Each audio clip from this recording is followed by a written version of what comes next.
가끔 저희 집에 조카가 놀러 옵니다. 사건의 발단은 조카와 놀이터에 놀러 갔다가 옆집에 살고 있는 할머니와 손자를 마주친 후부터였습니다. 정훈아, 친구 안녕해. 친구 몇 살? 제 조카와 동갑이라는 옆집 손자와 인사를 시키는 게 아니었는데 며칠 후 옆집 할머니가 손자를 데리고 찾아왔어요. 우리 손자가 이 집 친구랑 놀고 싶다고 하네? 좀 놀게 해주면 안 될까? 이따 데리러 올게요.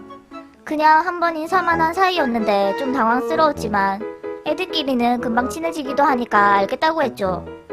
사실 제가 아이 돌보는 걸 그리 좋아하진 않거든요. 직업상 항상 제가 거의 집을 지키고 있어서 혼자 애들을 돌봐줘야 했는데 이거 싫어! 맛없어!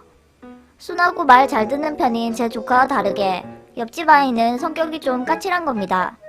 간식을 만들어 줬더니 한 입 먹은 후 뱉고 다른 거 달라고 징징거려서 과자를 주니까 그걸 손으로 쳐서 쏟아버렸어요. 허허, 고마워요. 진우야, 잘 놀았어? 집에 가자. 그날 그렇게 진땀을 뺀 후 다시는 안 봐주겠다고 결심했죠. 그런데 얼마 후 옆집 할머니가 또 손자를 맡기려는 겁니다.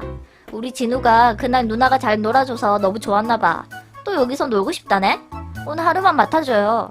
외출을 하려는지 화려한 차림을 하고 누가 봐도 그냥 떠맡기려는 거였어요. 아, 죄송해요. 제가 시간이 안 되는데. 에휴, 그럼 어쩐다? 내가 지금 정말 급한 일이 있어서 미안해요. 아니, 잠깐만요.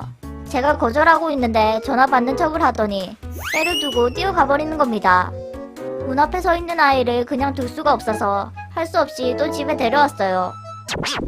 진우는 할머니랑 살아? 응. 엄마 아빠는 토요일에 와.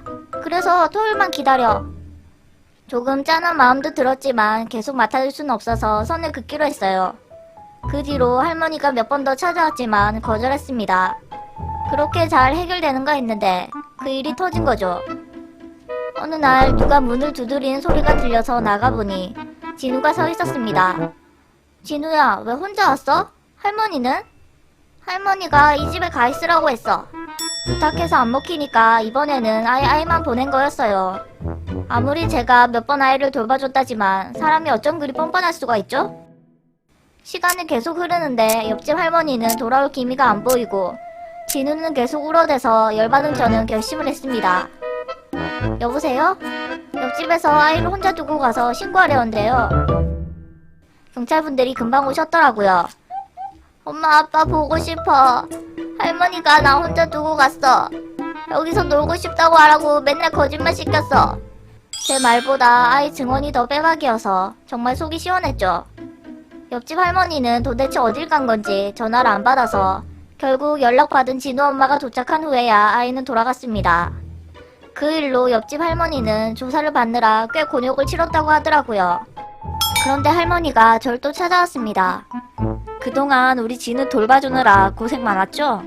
사실 부탁하고 싶은 게 있어서 내일 우리 며느리가 아가씨한테 사과하러 갈 거라는데 말 좀 잘해줘요. 갑자기 선물까지 들고 와서 하는 얘기가 손자 돌봐주는 대신 용돈을 받고 있었는데 진우 엄마가 애를 데려가면 그게 끊겨서 곤란하다는 거였습니다. 그럼 또 저한테 맡기시려고요? 아니야. 이제 정말 그런 일 없을 거라니까. 그건 제가 나설 문제는 아닌 것 같네요. 아무튼 이건 주신 거니까 받을게요. 잠깐만. 옛날에는 이웃끼리 애들 다 돌봐주고 그랬어. 아직 애를 안 낳아봐서 그런가? 야박하기는. 네. 애 낳아보고 손자까지 있는 할머니도 자기 손자 내팽개치고 갈 만큼 매정한데 전 오죽하겠어요? 그 후 진우 엄마가 사과하러 와서 애는 데려가기로 했다고 하더라고요. 손자 보는 건 귀찮아서 남한테 떠맡기면서 용돈만 바라더니 잘 됐네요. 저에게는 1살 차이 나는 언니가 있습니다. 연년생이어서 어릴 적부터 친구 겸 라이벌 같은 관계였어요. 서로 한쪽이 뭘 하면 꼭 따라서 해야 직성이 풀리곤 했죠. 그래서였는지 저희는 결혼도 비슷한 시기에 하게 되었습니다. 언니는 결혼 후 바로 예쁜 딸을 낳았는데 전 생각처럼 잘 되지 않았어요. 그런 저에게 조금 우월감을 가지게 되었는지 언니가 한 번씩 상처가 되는 말을 하더라고요. 장난이야. 왜 정색을 하고 그래? 그럴 때마다 자존심이 너무 상했지만 가족이란 이유로 참아왔습니다. 그 후 언니가 둘째를 임신하게 되어서 제가 조카를 몇 번 돌봐준 일이 있었어요. 그때 언니의 딸이 보통 아이들과 좀 다르다는 걸 알게 되었죠. 제가 밥을 먹으라고 하면 안 먹는다고 악을 쓰고 주변 물건을 다 집어 던지면서 울어요.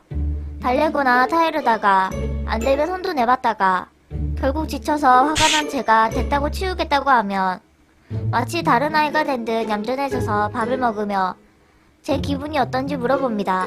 어디까지 하면 화를 내는지 테스트하는 것처럼요. 그런데 가장 이상하고 무섭다고 느낀 부분은 바로 다른 가족들이 집에 오면 또 싹 돌변해서 엄마 배고파. 이모가 밥 안 줬어. 이렇게 거짓말을 합니다. 뭐? 너 아까 밥 먹었잖아. 이모 혼자 먹고 난 안 줬잖아. 그럼 억울한 제가 아무리 해명을 해도 아이 말을 더 믿는 언니가 저한테 난리가 나는 거죠. 평소에 웃음도 거의 없는 아이가 제가 당황하는 모습을 지켜보면서 재밌다는 듯 혼자 낄낄거려요. 애가 얼마나 영악하고 거짓말을 잘하는지 한 번은 놀이터에 갔다가 넘어진 걸 제가 때렸다고 거짓말을 해서 집이 완전 뒤집어졌습니다. 나중에는 저희 엄마 아빠까지 저를 의심해서 그 후론 증거 영상을 찍는 게 버릇이 되었을 정도예요. 웃긴 건 그래놓고 저랑 둘이 있을 때는 언제 그랬냐는 듯 이모 이모 하면서 잘 따른다는 겁니다. 계산적인 모습이 도저히 어린아이 같지가 않고 조카 손에 장기발처럼 놀아나는 기분이 들어요. 점점 이상함을 눈치챈 저희 부모님은 좀 걱정하기 시작했는데 언니는 단지 자기 딸이 머리가 좋은 것뿐이라며 대수롭지 않게 여겼죠. 그러던 어느 날 저는 고민 끝에 조심스럽게 언니에게 얘기를 꺼냈습니다. 언니, 오해하지 말고 들어. 아인이 병원에 한번 데려가 보는 건 어때? 무슨 뜻이야? 내가 찾아봤는데 아동 사이코패스 성향과 좀 비슷한 것 같아. 절대 아인이가 그렇다는 뜻은 아닌데 검사 한번 받아보면 너 지금 아인이한테 정신병이 있다고 말하고 싶은 거야? 아니 그게 아니라 너 질투하니? 뭐? 너네도 없는데 아인이가 너무 똑똑하니까 질투하는 거잖아. 뭐라고? 왜 내 아픈 부분을 자꾸 건드려? 아무리 언니라도 넘지 말아야 선이 있어. 너야말로 내 딸 사페 취급하는 건 선 넘은 거 아니야? 그날 대판 싸운 저희는 남보다 못한 사이가 되었습니다. 그렇게 2년 정도를 연락처까지 삭제하고 아예 없는 사람 취급하면서 지냈어요. 그 사이 저에게도 기적처럼 아이가 찾아와서 태교에 전념하고 있었죠. 그런데 얼마 전 엄마에게서 충격적인 이야기를 전해 들었습니다. 왜? 형부랑 사이 나쁘지 않았잖아. 그게 아인이가 네 언니랑 형부 사이를 계속 이간질한 모양이더라. 엄마한테는 아빠가 엄청 예쁜 여자랑 밖에서 만나는 거 봤다고 거짓말하고 아빠한테는 엄마가 어떤 남자랑 통화하는 걸 들었다 이러면서 그동안 저희 가족을 몽땅 속인 연기력이었으니 어련했겠어요.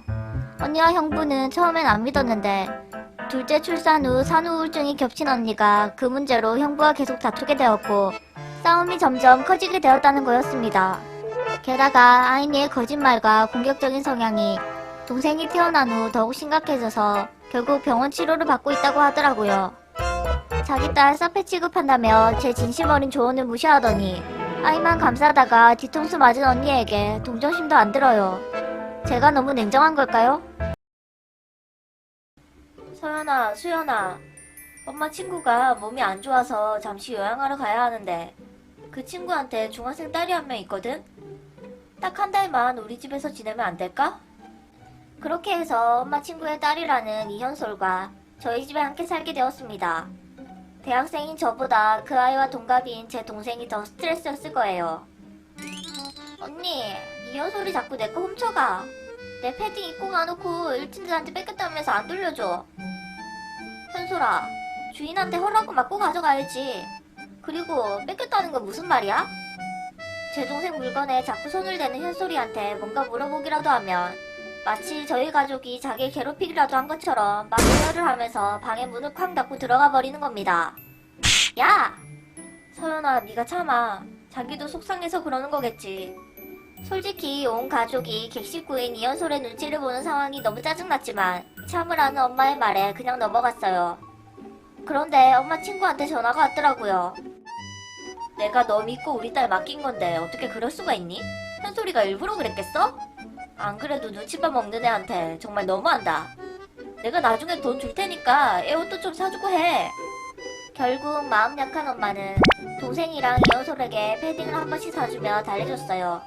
그랬더니 그때부터 뭐 필요한 거 있으면 제 동생 거 뺏어 쓰다가 빽빽거리며 떼쓰는 거예요. 나중에 돈 준다는 그 아줌마 말만 믿고 엄마는 또 사주길 반복. 그렇게 한 달이란 시간이 흘렀습니다. 이제 해방될 줄 알고 기뻐하던 것도 잠시. 미안, 딱 한 달만 더 봐주면 안 될까? 우리 애들도 불편해서 이제 더는 안 될 것 같아.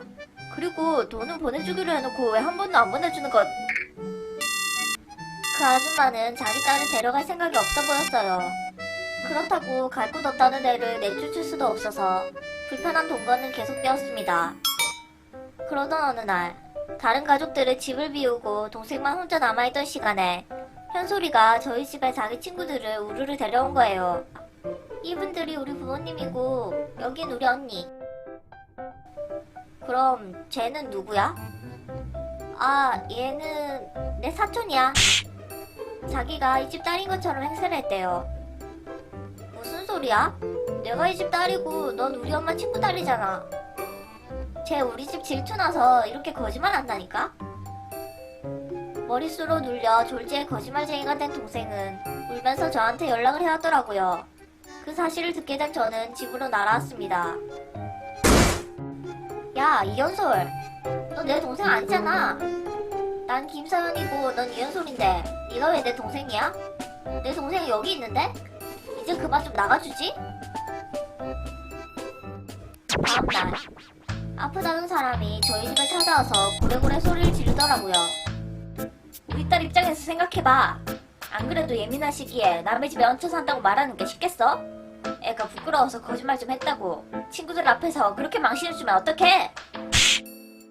아니 그럼 제 동생은 아줌마 딸 때문에 이 집 딸이 아니라고 해야 돼요? 제 동생도 같은 나이고 예민한 시기인데 그게 더 말이 안 되는 거 아니에요? 뭐? 치사해서 정말. 가자 현솔아. 어딜 그냥 가요? 그 옷 우리 엄마가 사준 거니까 벗어놓고 가야지. 어차피 돈 줄 마음 같은 거 없었죠? 그간 돌봐준 고마움도 모르고 사준 옷이며 화장품들까지 들고 먹튀하려는 게 너무 분해서 현솔이가 입고 있던 패딩 벗기려고 씨름하고 있었는데 그때 저희 엄마가 들고 나온 가위로 패딩을 잘라버렸습니다. 그렇게 네 딸 상처받는 게 걱정됐으면 진작 데려가지 그랬니? 나야말로 너 같은 거 친구라고 믿고 우리 딸도 힘들게 하면서 네 딸을 맡아줬다는 게 너무 후회돼. 빈손으로 왔으니까 빈손으로 나가. 그리고 너 새로 만난 남자가 딸을 불편해한다며 맡아달라고 한 거면서 언제까지 아픈 척 할 건데? 그 얘기는 왜 해? 애도 알 건 알아야지. 아동 방임으로 신고하기 전에 나가. 그 후 들려온 얘기로는 거짓말 때문에 친구들한테 창피당한 현솔이는 전화 끊고 그 아줌마는 딸과 사이가 완전히 나빠져서 남자와도 헤어졌대요. 저희 엄마는 같은 나이 딸을 키우는 입장에서 너무 딱한 마음에 데려온 건데 딸까지 그렇게 막장인 줄은 몰랐다며 다시는 남에게 그런 과한 호의는 베풀지 않겠다고 약속했습니다.